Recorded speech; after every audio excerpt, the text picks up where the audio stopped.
Сәлем баршаларыңызға, қалайсыздар? Амансыздар ма? Бүгінгі біздің жасайтын тағамымыз, мен өзім YouTube'дан корей бір қыздың несін тауып алдым. Каналын тауып алдым, сол каналда жаңа печенье типтес чипсы жасағанын көрдім. Анау маған осы чипсы қатты ұнады. Соны қазақшаға аударып, сіздерге жасап көрсетейін деп жатырмын. Бізге керегі бар жоғы 1 килограмм картоп керек. Соны жуып, тазалап, ашып, осылай суға салып қоясыздар. Және тұзымыз керек. Одан кейін мына жерде 60 грамм майымыз бар.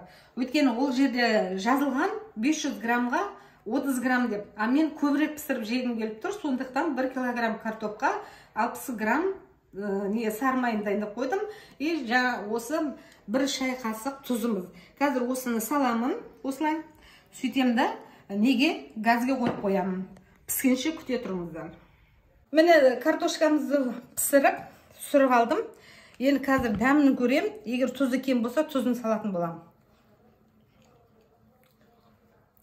Негізі кішкене тұзы тіктеу болған дұрыс. Өйткені чипсы болғаннан кейін тұзы кішкене тіктеу болған дұрыс екен. Қазір осыны араластырамыз, әбден кеземіз. Мынандай ыдыс болса, осындай ыдыспен әбден кезетін боламыз. Бісміллә.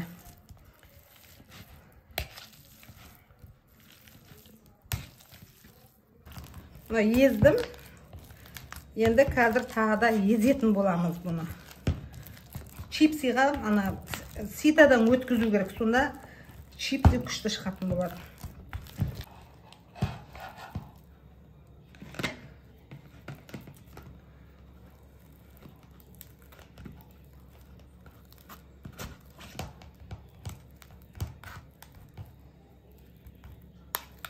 Осыдан өткізу керек әбден.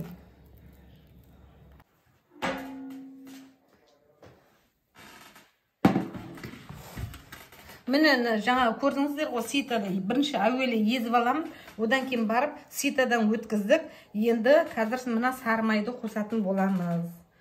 Осы сары майды қосамыз. Содан кейін жақсылап тағы да араластырамыз. Мына жерде 60 грамм сары май, 1 килограмм картоп бар. Картопты әбден пісірдік. Одан кейін суыттық. Сосын барып езіп алдық. Маймен жақсылап араластырамыз. Негізі картопты жаңа ситадан өткізгенде кішкене ауырлау болды. Бірақ үйде балдармен бірге жасасаңыздар, жаңа ойнап отырып, балдар өздері көмектеседі ғой сіздерге. Мынау өте керемет дәмді болады. Содан кейін барлықтарыңыз бірге жейтін боласыздар. Балаларыңызды мәз етіп қоясыздар.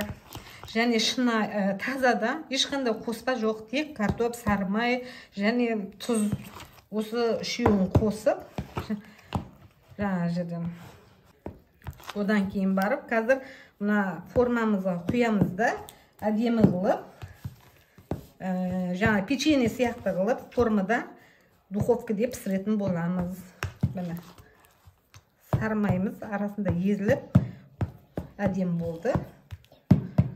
60 грамм сары май, 1 килограмм картоппен чипсы жасаймыз. Печенье сияқты әдемі гүлді формада.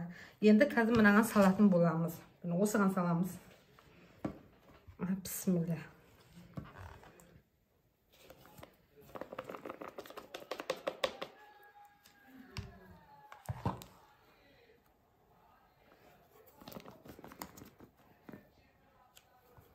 Формаға салып алдық. Енді қазір осыны неге қағазға салатын боламыз.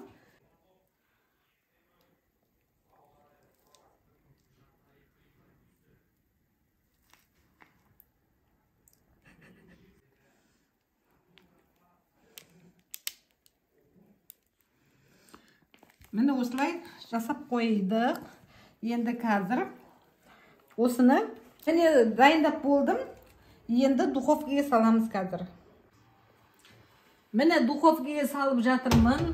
Жаңа 60 минутқа қойып қойдым да, 10 минут қыздырып алдым. 180 асты үстін қыздырдым. 50 минутқа қойып қойдым. Мынау қисып. Бісміллә. Ал енді.